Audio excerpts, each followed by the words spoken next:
Hello everyone, welcome to our channel. ಇವತ್ತಿನ ವಿಡಿಯೋದೊಳಗೆ healthy and ಟೇಸ್ಟಿಯಾಗಿರುವಂಥ ಒಂದು ಸ್ವೀಟ್ ರೆಸಿಪಿ ಮಾಡಿ ತೋರ್ಸತ್ತೀವಿ. ಇದನ್ನು ಮಾಡೋಕ್ಕೆ ಜಾಸ್ತಿ ಇಂಗ್ರೀಡಿಯೆಂಟ್ಸ್ನು ಏನೂ ಬೇಕಾಗಂಗಿಲ್ಲ. ಮನೆಯಲ್ಲಿರುವ ಪದಾರ್ಥಗಳನ್ನು ಬಳಸಿ ಸಿಂಪಲ್ಲಾಗಿ ಈ ಸ್ವೀಟ್ನ ಮಾಡ್ಕೋಬೋದು. ಬರೀ ಹಾಗಾದ್ರೆ ಇದನ್ನು ಯಾವ ರೀತಿಯಾಗಿ ಮಾಡೋದಂತ ನೋಡೋಣ. ಮೊದಲಿಗೆ 1 ಕಪ್ ಆಗುವಷ್ಟು ಬಿಳಿ ಎಳ್ಳು ತೊಗೊಂಡೇನಿ. ಮನೆಯಲ್ಲಿರುವಂಥ ಯಾವುದಾದ್ರೂ ಕಪ್ನಿಂದ ಎಲ್ಲ ಪದಾರ್ಥನೂ ನೀವು ಅಳತೆ ಮಾಡಿ ತಗೋರಿ. ಅರ್ಧ ಕಪ್ ಅಳತೆಯಿಂದ 1 ಕಪ್ ಆಗುವಷ್ಟು ಶೇಂಗಾ ಮತ್ತು 1 ಕಪ್ ಆಗುವಷ್ಟು ಬೆಲ್ಲ ತೊಗೊಂಡೇನಿ. ಅರ್ಧ ಕಪ್ ಅಳತೆಯಿಂದ ಅರ್ಧ ಕಪ್ ಆಗುವಷ್ಟು ಅವಲಕ್ಕಿ ತೊಗೊಂಡೇನಿ. ಮನೆಯಲ್ಲಿ ನಾವು ನಾಷ್ಟ ಮಾಡೋಕ್ಕೆ ಯೂಸ್ ಮಾಡ್ತೇವೆ ನೋಡ್ರಿ, ಅದೇ ಅವಲಕ್ಕಿ ಇದು. ಈಗ ನಾವು ತೊಗೊಂಡಿರುವಂಥ ಎಲ್ಲ ಪದಾರ್ಥನೂ ಹುರಿದು ತೊಗೊಳ್ಳೋಣ. ಗ್ಯಾಸ್ನ ಕಡಿಮೆ ಉರಿ ಒಳಗಿಟ್ಟ ನಾವು ತೊಗೊಂಡಿರುವಂಥ ಬಿಳಿ ಎಳ್ಳನ್ನ ಹುರಿದು ತೊಗೋಬೇಕು. ಇವು ಸ್ವಲ್ಪ ಲೈಟಾಗಿ ಕಲರ್ ಚೇಂಜ್ ಆಗಿ ಮತ್ತು ಚಟಪಟ ಅಂತ ಸಿಡಿಬೇಕು ನೋಡ್ರಿ. ಅಲ್ಲಿವರೆಗೂ ಈ ರೀತಿ ಇದನ್ನು ಮಿಕ್ಸ್ ಮಾಡ್ಕೊತ ಹುರಿದು ತಗೋರಿ. ಇಷ್ಟಾದ್ರೆ ಸಾಕು ನೋಡ್ರಿ, ಇವು ಕರೆಕ್ಟಾಗಿ ಹುರಿದಾವು ಅಂತ ಅರ್ಥ. ಈಗ ಇವನ್ನ ತೆಗೆದು ಒಂದು ಪ್ಲೇಟ್ ಒಳಗಿಟ್ಟ ಸ್ವಲ್ಪ ಹೊತ್ತು ಇವನ್ನ ಆರಾಕ್ ಬಿಡಬೇಕು. ಅದ ಕಡಾಯದೊಳಗೆ ನಾವು ತೊಗೊಂಡಿರುವಂಥ ಅರ್ಧ ಕಪ್ ಆಗುವಷ್ಟು ಅವಲಕ್ಕಿ ಇದಾವೆ ನೋಡ್ರಿ, ಇವನು ಕೂಡ ಸ್ವಲ್ಪ ಹೊತ್ತು ರೋಸ್ಟ್ ಮಾಡಿ ತಗೋಬೇಕು. ಇವನ್ನ ಜಾಸ್ತಿ ಹುರಿಬೇಕಂತೇನಿಲ್ಲ, ಸ್ವಲ್ಪ ಬಿಸಿ ಆದ್ರೆ ಸಾಕು ನೋಡ್ರಿ. ಈ ರೀತಿ ಇದನ್ನು ಮಿಕ್ಸ್ ಮಾಡ್ಕೊಂಡಾದ್ಮೇಲೆ ಒಂದು ಪ್ಲೇಟ್ ಒಳಗೆ ತೆಗೆದು ಇವನು ಕೂಡ ಆರಾಕ್ ಬಿಡಬೇಕು. ಅವಲಕ್ಕಿ ಮತ್ತು ಬಿಳಿ ಎಳ್ಳು ಹುರಿದಾದ್ಮೇಲೆ ಈ ಸ್ವೀಟಿಗೆ ಟೇಸ್ಟ್ ಕೊಡುವಂಥ ಮೇನ್ ಇಂಗ್ರೀಡಿಯೆಂಟ್ ಅಂದರೆ ಶೇಂಗಾ ನೋಡ್ರಿ. 1 ಕಪ್ ಆಗುವಷ್ಟು ಶೇಂಗಾ ತೊಗೊಂಡ ಕಡಿಮೆ ಉರಿ ಒಳಗೆ ಈ ರೀತಿ ಇದನ್ನು ಮಿಕ್ಸ್ ಮಾಡ್ಕೊತ ಹುರಿದು ತಗೋಬೇಕು. ಶೇಂಗಾ ಎಷ್ಟು ಚಲೋ ಹುರಿತೀರಿ ನೋಡ್ರಿ, ನಾವು ಮಾಡಾತಿರುವಂಥ ಸ್ವೀಟ್ ರೆಸಿಪಿ ಅಷ್ಟು ರುಚಿಯಾಗಿ ಬರ್ತೈತಿ. ಇದ್ರ ಮೇಲಿನ ಸಿಪ್ಪಿ ಸ್ವಲ್ಪ ಕಪ್ಪಗಾಗೋವರೆಗೂ ಇದೇ ರೀತಿ ಇದನ್ನು ಕೈ ಬಿಡ್ದಂಗೆ ಹುರಿದು ತಗೋರಿ. ಈಗ ಶೇಂಗಾ ಕರೆಕ್ಟಾಗಿ ಹುರಿದಾವು. ಇವನ್ನ ತೆಗೆದು ಒಂದು ಪ್ಲೇಟ್ ಒಳಗಿಟ್ಟ ಇವು ಪೂರ್ತಿಯಾಗಿ ಆರಿದ್ಮೇಲೆ ಸಿಪ್ಪಿ ಬಿಡಿಸಿ ಇಟ್ಕೋಬೇಕು.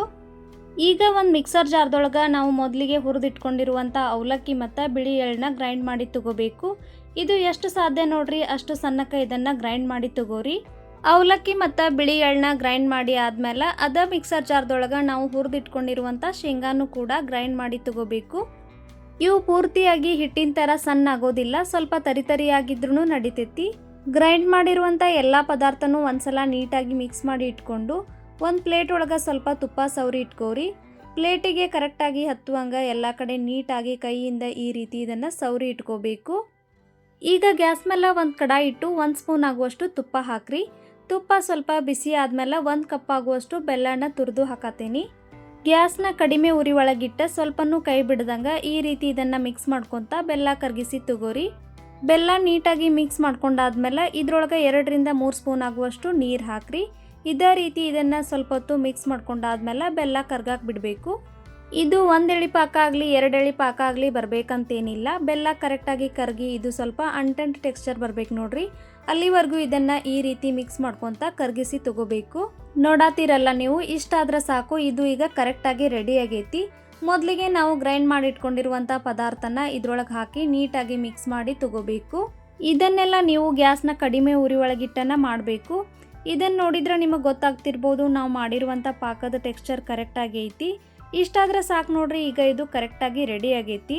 ಈಗ ಗ್ಯಾಸ್ ಆಫ್ ಮಾಡಿ ಇದನ್ನು ಕೆಳಗಿಳುವಿ. ನಾವು ಮೊದಲಿಗೆ ರೆಡಿ ಮಾಡಿ ಇಟ್ಕೊಂಡಿರುವಂಥ ಪ್ಲೇಟ್ ಒಳಗೆ ಇದನ್ನು ಹಾಕಿ ಎಲ್ಲ ಕಡೆ ಕರೆಕ್ಟಾಗಿ ಸ್ಪ್ರೆಡ್ ಮಾಡಿರಿ. ಇದು ಸ್ವಲ್ಪ ಬಿಸಿ ಇರೋದ್ರಿಂದ ಈ ರೀತಿ ದೊಡ್ಡ ಸ್ಪೂನ್ ತೊಗೊಂಡು ಸ್ಪ್ರೆಡ್ ಮಾಡಿರಿ. ಇದ್ರ ಮೇಲೆ ಸ್ವಲ್ಪ ಬಿಳಿ ಎಳ್ಳು ಮತ್ತು ಹುರಿದಿರುವಂಥ ಶೇಂಗಾ ಹಾಕಿ ಇದನ್ನು ಸ್ವಲ್ಪ ಪ್ರೆಸ್ ಮಾಡಿ ತಗೋರಿ. ಇದು ಸೆಟ್ ಆಗಕ್ಕೆ ಬರೀ ಅರ್ಧ ಗಂಟೆ ಆದ್ರೆ ಸಾಕು, ಕರೆಕ್ಟಾಗಿ ರೆಡಿ ಆಗಿರ್ತೈತಿ. ಈಗ ನೋಡ್ರಿ ಇದು ಕರೆಕ್ಟಾಗಿ ರೆಡಿ ಆಗೈತಿ, ಕೈಗೆ ಸ್ವಲ್ಪನೂ ಅಂಟಾತಿಲ್ಲ. ಈಗ ನಿಮ್ಗೆ ಯಾವ ಶೇಪ್ ಬೇಕು ಆ ಶೇಪ್ ಒಳಗೆ ಇದನ್ನು ಕಟ್ ಮಾಡಿ ತಗೋರಿ. ಇದನ್ನು ಸ್ಕ್ವೇರ್ ಮತ್ತು ಡೈಮಂಡ್ ಶೇಪ್ ಒಳಗೆ ಕಟ್ ಮಾಡಿ ತಗೋಬೋದು. ನಾನಿಲ್ಲಿ ಇದನ್ನು ಸ್ಕ್ವೇರ್ ಶೇಪ್ ಒಳಗೆ ಕಟ್ ಮಾಡತ್ತೇನೆ. ಈ ಸ್ವೀಟ್ ರೆಸಿಪಿ ಭಾಳ ಈಸಿ ಐತೆ ನೋಡ್ರಿ, ಯಾರು ಮಾಡಿದ್ರೂ ಇದು ಕೆಡಂಗಿಲ್ಲ, ಅಷ್ಟು ಈಸಿಯಾಗಿ ಇದನ್ನು ಮಾಡ್ಕೋಬೋದು. ಎಲ್ಲ ಸ್ವೀಟ್ನೂ ಕಟ್ ಮಾಡಿ ಆಗೈತಿ. ಈಗ ಇದನ್ನು ಡಿಮೋಲ್ಡ್ ಮಾಡಿ ತೋರಿಸ್ತೇನೆ ನೋಡ್ರಿ, ಎಷ್ಟು ಈಸಿಯಾಗಿ ಬರತೈತಿ. ಚಾಕುಗೂ ಕೂಡ ಸ್ವಲ್ಪನೂ ಅಂಟಾತಿಲ್ಲ. ಇವತ್ತಿನ ಈ ರೆಸಿಪಿ ನಿಮ್ಗೆ ಇಷ್ಟ ಆಗಿದ್ರೆ ವಿಡಿಯೋನ ಲೈಕ್ ಮಾಡಿರಿ, ಹಂಗೆ ನಮ್ಮ ಚಾನಲನ್ನು ಸಬ್ಸ್ಕ್ರೈಬ್ ಮಾಡಿರಿ. ನೆಕ್ಸ್ಟ್ ವಿಡಿಯೋದಲ್ಲಿ ಸಿಗ್ತೀನಿ, ಅಲ್ಲಿವರೆಗೂ ಬಾಯ್, ಟೇಕ್ ಕೇರ್.